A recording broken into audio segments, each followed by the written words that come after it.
A very good afternoon to everyone, and I really appreciate this opportunity to come and share with you.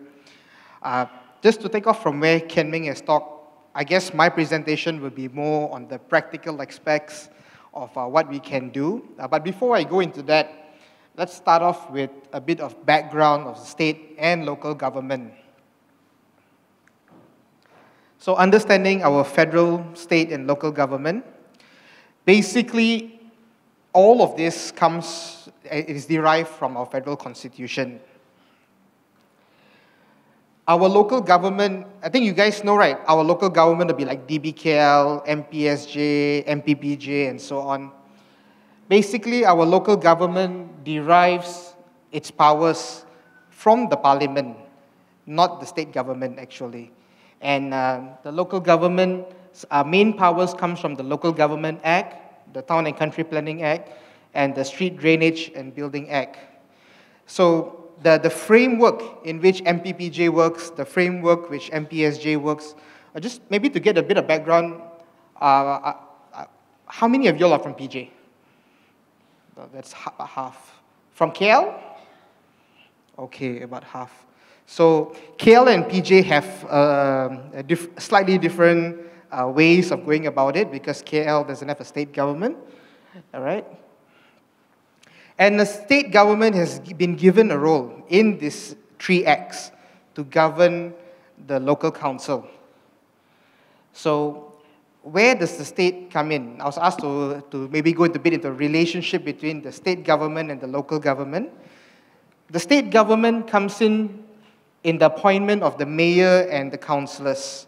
So you hear about this in PJ and Subang, that every council has councillors alongside a mayor. Typically, we have 24 councillors, but the number doesn't necessarily have to be 24. And the mayor and councillors are like the board of directors in the council. So they decide how to run the council.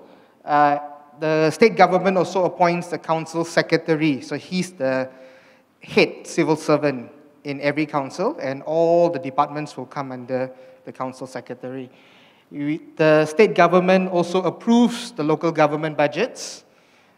The state government approves the council bylaws. So the council cannot change bylaws at their whims and fancies.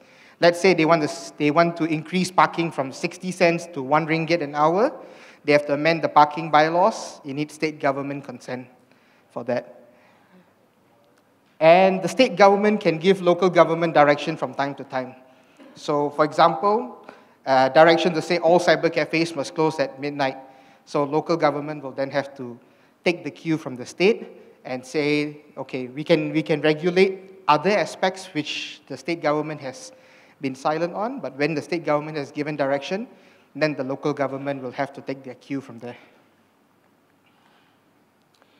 So the local government governs within the boundaries of both what Parliament has set in the acts that I mentioned to you, as well as in what the state government can do to influence. But just a little bit of secret. If Parliament wants to, they can take away all the powers from the state government. Because the role that is given to the state government has been given by Parliament. Parliament said you can appoint the mayor. Anytime Parliament can take it back and say, we will appoint the mayor.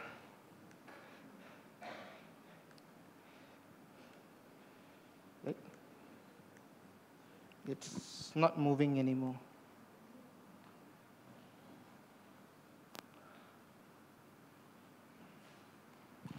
So basically, what the local government does, so in the case of here, we're in PJ and MPPJ, what the local government does falls into two big categories.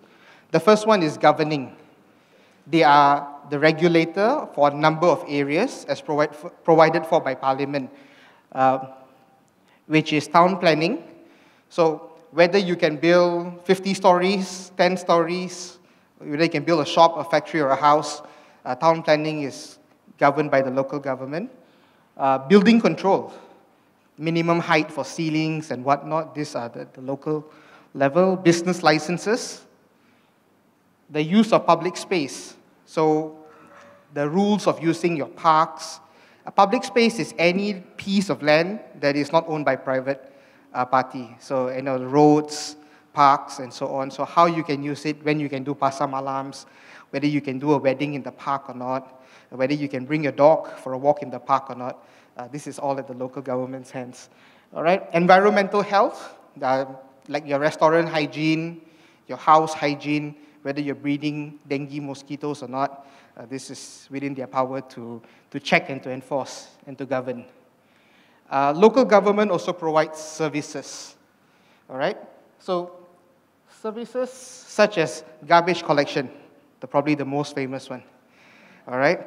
About half your cukai pintu that you pay to your local government goes towards garbage collection. Roads, drains, streetlights, traffic lights, parks, libraries, these are some of the things that you get from your local government here in PJ, in KL, in Subang Jaya. However, local government can provide just about any service in Malaysia. So local governments can choose to go above and beyond the standard services that you see. It is all subject to the councillors and the mayor. They make the decision on what they would like to do. In fact, very few local councils have a library. It is only, I think, Subang Jaya and PJ that have libraries. Most councils can't afford to set up a library. A council can decide to operate a zoo if they want to. A council, I think we only have Taiping Zoo, run by a council. The council can decide to have daycare centers for single mothers. A council can decide to have a senior citizen activity center, something which I'm pushing for in MPPJ, and hopefully MPPJ will find the money to get around doing that. Council can decide to provide public transport. In the case of PJ, we have seen recently the green color buses that is paid for by MPPJ. And council can decide, if they find it within their financial means to do so, to provide more than that. All right? So in terms of providing services, this is open-ended. Council can provide just about anything. It's subject to money, subject to the amount of taxes they raise from the residents, and subject to their decision on what the priorities should be in the area. So regulation, they can't run much, because Parliament has said this is all the areas which you can regulate. You can't go beyond that. You can't decide, I want to regulate certain things. I can't regulate vehicle emissions. That is something that local council can't decide to go into because Parliament didn't give them the power to do that. So regulation is a fixed set of things they can regulate, but services, any local council can provide just about any service to the public.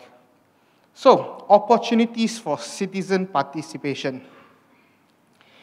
I will go through 5 groups, 5 avenues that you can do it. I think Ken Ming also touched on this in his slide. I think the first one is through NGOs, or even the church, put it in the same category. And I think this is probably one of the most effective ways, and a way that all of us can get involved in right away. So there are endless areas that we can play a useful role. NGOs normally have a very clear purpose, whether they're going for poverty eradication or assisting single mothers, of environmental issues.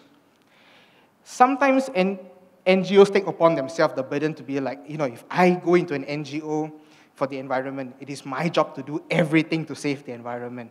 I think that's not necessary. We have we have thousands of NGOs out there, and it is helpful, whatever part your group plays to advance your cause in society. Everyone else will play a different part, and it doesn't matter if you can't solve everything, at least you do something towards improving one aspect of our community. So you've got, things like environment, poverty, people with disabilities, education. I put public transport because Ken Ming talked about his NGO, the KTI. My NGO background is only one, actually. I was involved with transit. I'm not sure if any of you all have heard of it. It's a public transport NGO, and it is a very small NGO because public transport does not come on the list. When Ken Ming asked the question just now, we had many burdens that were shared. I noticed no one mentioned traffic jam. I mean, you guys are not frustrated being stuck in traffic jam every morning? I am, I was. I used to stay in Subang and coming to PJ, that frustrated me, so I moved to PJ. So now I have less traffic problems, but we still need to fix public transport because it is not sustainable for 7 million people in the Klang Valley to all use private vehicles. That just doesn't work in any city in the world. All right, so if you're not sure what to do, where to start, this is actually a very good place you can start. Pick an NGO. Ken Ming talked about identifying the burden that you want to follow after. You can pick an NGO. There are endless amounts of NGOs out there, and now with the internet, a simple Google search will help you find one. You can talk to us. We can also help you to hook up with groups of people in that area where you are passionate to serve in. But if you pick an NGO, you may spend 3 hours a month, you may spend 3 hours a week, or even 3 hours a day in that course. It doesn't matter how much you can do today, but as long as you start doing something, you are playing a role in helping advance society. The second way is through resident organizations, such as your resident association and so on. Can I ask, how many of y'all are members of your resident association or your Rukun Tetangga? Less than 20%. Okay. Well, at least you have 20% here. But in most of our areas, especially in the urban parts of the Klang Valley, nearly every section would have a form of resident association. They come in a few forms. It could be resident association, Rukun Tetangga. These are just different ways to register it, but they play a similar role. Management corporation or joint management body, this applies more to condominium and apartments. Resident associations, unlike NGOs, are governed by geography. So, if you are in, say, Section 11, you're part of the Section 11 Resident Association. All right? It is a very good platform to engage local government. Since we are talking about local government a lot today, if you want to engage your local government, so those who are staying in PJ, you want to engage MPPJ, one of the best ways you can engage MPPJ is actually through your resident association. Because this is just how the system is, and it has been for many decades. They give extra attention to these platforms. So when you want to resolve things, that you want to improve the park in your neighborhood, or you want to deal with problematic junctions in your neighborhood, you want to do something related to local government, dealing with the respective department in your council, in MPPJ, in MPSJ, through a resident association carries a lot more weight and will help you to move faster, all right? If you don't know if your area has a resident association or not, you can contact your elected rep in that area. They will definitely know where all the resident associations are. And if you happen to be in an area where there's no resident association, maybe you could start one. That could be your cause. All right? Even the police, a lot of us are concerned about crime. All right? I remember during the elections when we spoke in DUMC, I think that was one of the hottest concerns, the state of crime in the Klang Valley, and it still is until today. And engaging the police can be done on an individual level. That's possible, but I think most of y'all who has gone to a police station one-to-one with police may not have had a very good experience. I want to share with you that when you engage as a resident association, it is very, very different. The police have KPIs to come down to your area to dialogue with you. So you just need to inform them, like, my resident association of Section 6 PJ wants to meet with the police. The police will come down to you, and then you can discuss and build relationship with them and get things sorted out. And the platform of RA is very much recognized by the police in doing so. So government departments react well to resident associations. Okay, government platforms. This may be new to a lot of us. There are two government platforms in particular in dealing with the local government. The first one is, they call it Majlis Perwakilan Penduduk or Jawatan Kuasa Penduduk, different labels for different councils. In PJ, it's Majlis Perwakilan Penduduk, and some councils call them Jawatan Kuasa Penduduk. This is basically how the local governments, in their internal structure, engage resident representatives. Every council has about 24 councillors that I explained earlier. Basically, a council area is very big. You know, like MPPJ, you've got from Taman Medan in the south, all the way up to Kota Damansara in the north. It's a very big area. And if everyone wants to pay attention on all the areas, nothing much will move forward. So they have divided all our local councils in Selangor into 24 zones, and each councillor oversees one zone. Under each councillor, if you're not sure who your councillor is, you can always look up in the council's website. Under each councillor, you have about 15 members that assist the councillors through this Jawatan Kuasa Penduduk, or this Majlis Perwakilan Penduduk. Contact your councillor if you're interested to be involved in this platform. If you get yourself onto such a committee, you would have a louder voice in engaging council on matters in your local area. And residents who speak up through these platforms, I would say at least 10 times get things done faster. Get things done faster at least 10 times. Because these are structures within the government, not associations outside the government. We also have this Penggerak Belia Tempatan. This is newly introduced by the Selangor government, where we have youth leaders below 35 who take on this role as a youth mover in that zone. We appoint them in the same zones as councillors, and they also get an extra voice when you engage government. So, you know, especially bringing up youth-related issues. And oftentimes we hear youth-related issues that are related to sports. Those are the people that are involved now. They're very heavily on the sports side. But if you are below 35 in this room and you want to do something to improve this, to improve things for the youth, this is one avenue that you can get involved in. So you look for your local councillor in that area, and you can get involved in this. Individual, this is the fourth way. Now, I mentioned earlier, you can still engage government as an individual. I would say it is much harder, but not impossible. What you want to do is, you need to identify which officer is really related to solving the problem you want to address. So you've got 2,024 officers in MPPJ. It is very little, because Washington, D.C., which has 600,000 residents, compared to PJ's 700,000 residents, Washington, D.C. has 30,000 civil servants. PJ has 2,024.